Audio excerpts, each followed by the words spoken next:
Hey guys, it's good to see you today. I'm so glad to be with you. We haven't been together for 10 Sundays, and I sure am missing you. That seems kind of crazy, but I'm missing you. Today we're in the Red Room to hear God's Word together. This is where the kindergartners come for their table time. So some of you, this is the classroom that you come to after you go to Bible class. And so we're glad to be in the Red Room today. So before we hear God's Word together, we're going to sing a song. So get ready. We're going to sing Rain or Pour. I think God's getting ready to smile when we sing this song. So here we go. Get ready.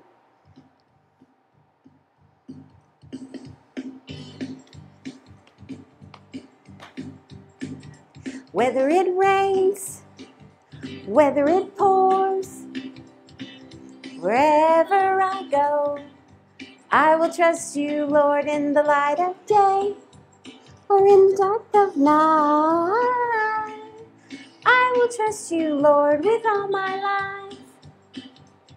Whether it rains, whether it pours, wherever I go, I will trust you, Lord, in the light of day or in the dark of night.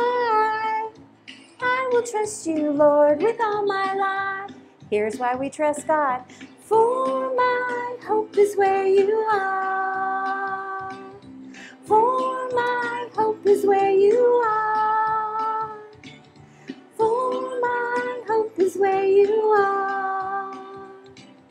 For my hope is where you are. No matter what, whether it rains, whether it pours, wherever I go, I will trust you, Lord, in the light of day or in the dark of night. I will trust you, Lord, with all my life. Here's why we trust God.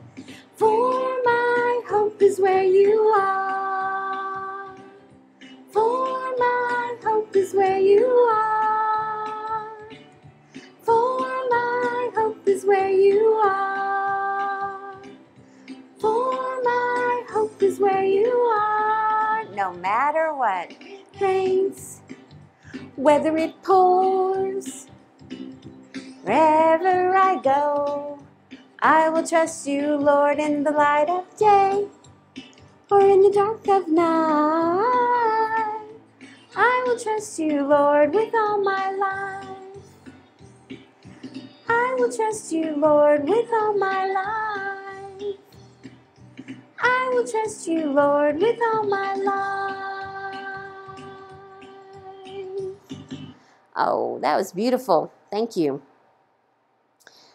I love. We're not. I think it wants to sing more songs. But you know what? We're not going to sing anymore. There you go. We'll sing that one next time. That's one I don't even think we've sung for a long time. Okay.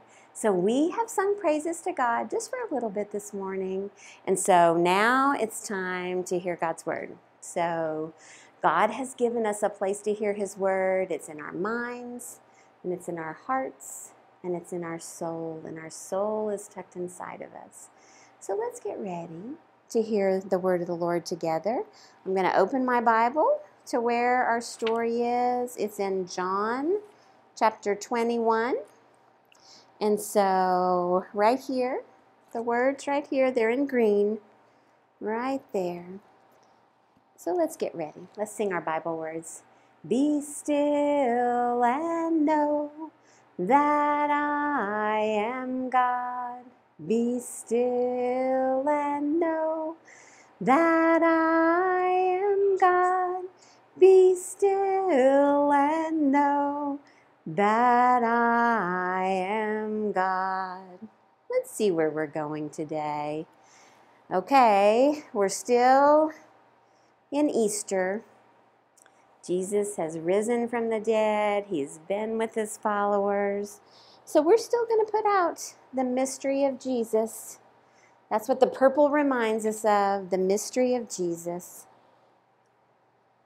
Because God is not finished with Jesus.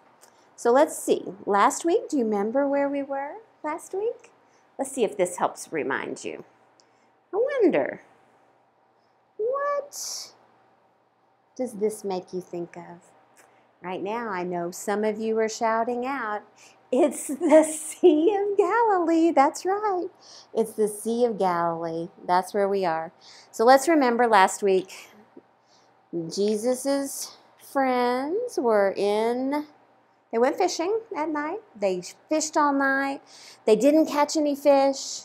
Jesus told them to put your net out on the other side of the boat. And remember, they got so many fish they couldn't even pull their nets in. We have funny noises coming in our story today. That's okay. So, in our story, Jesus' friends, they have had breakfast with Jesus. Let's make our campfire like we did last week. They've had breakfast with Jesus. Remember, it was a breakfast of fish and bread.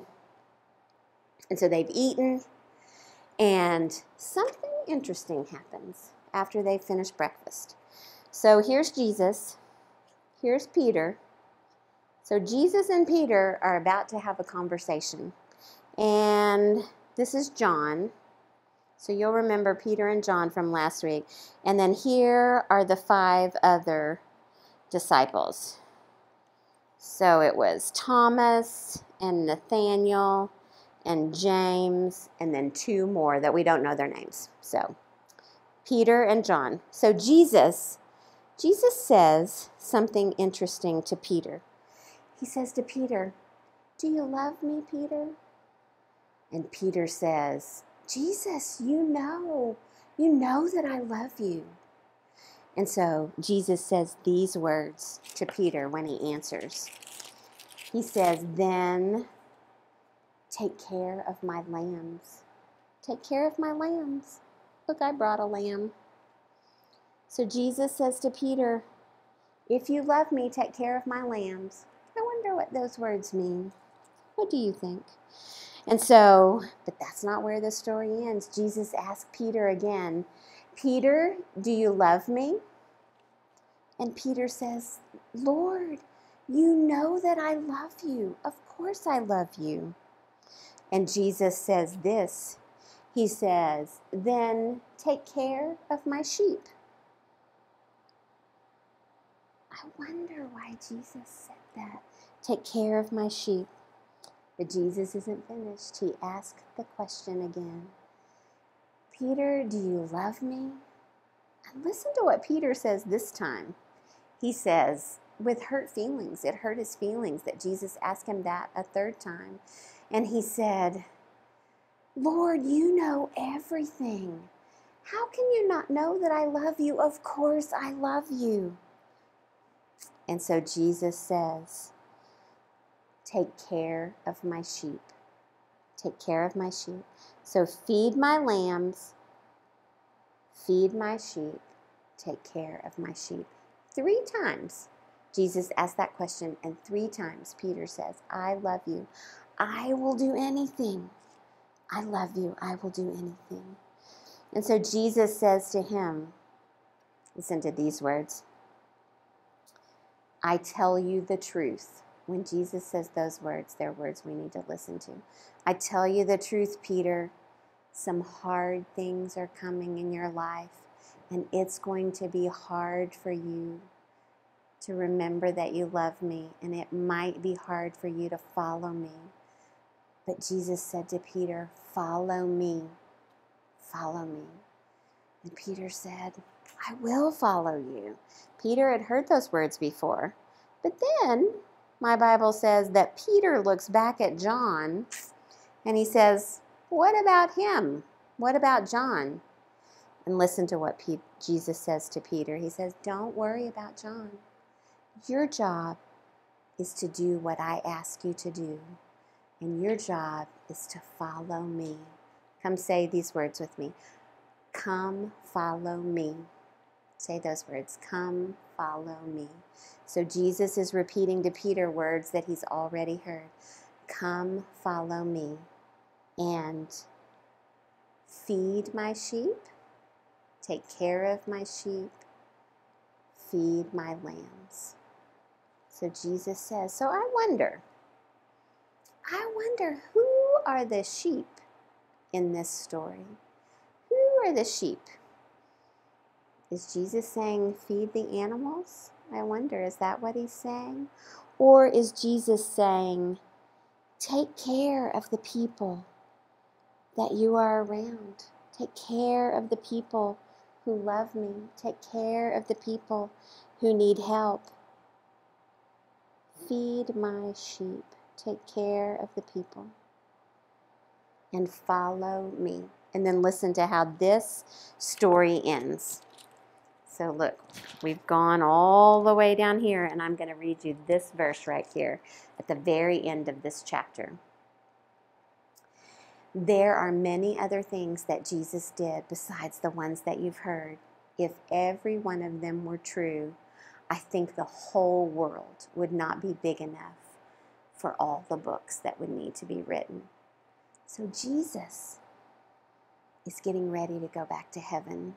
Peter and John, they don't know when, but Jesus is telling them, your job when I'm gone is to feed my sheep, to love me, and to follow me. So I wonder, what do you think about this story?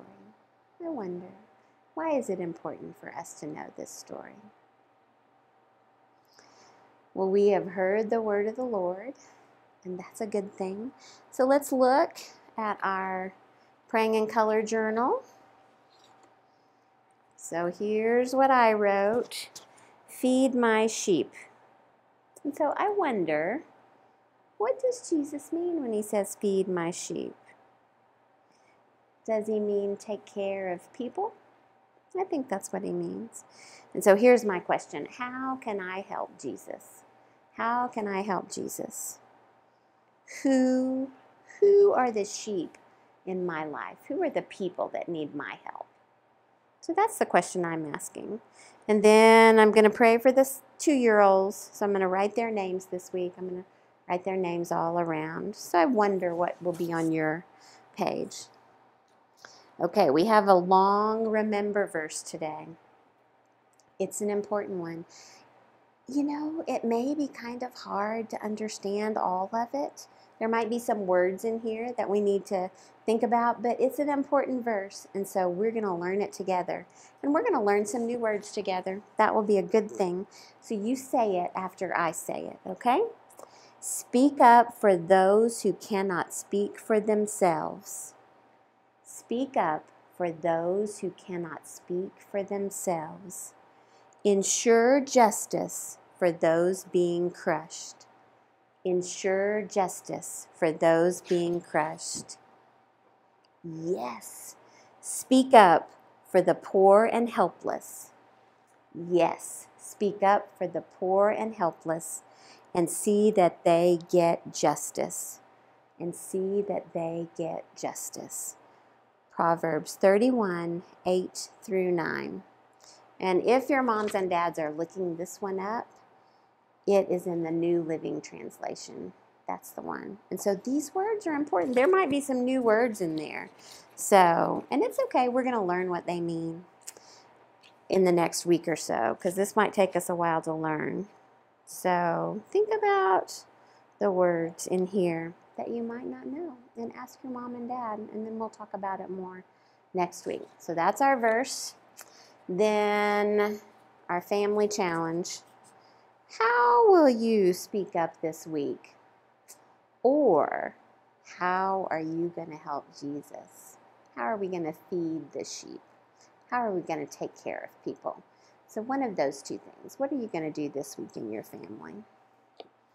Well, I miss you, and I love you, and I can't wait till we're together again. So love God with your whole heart this week, and I'll see you next time. Bye.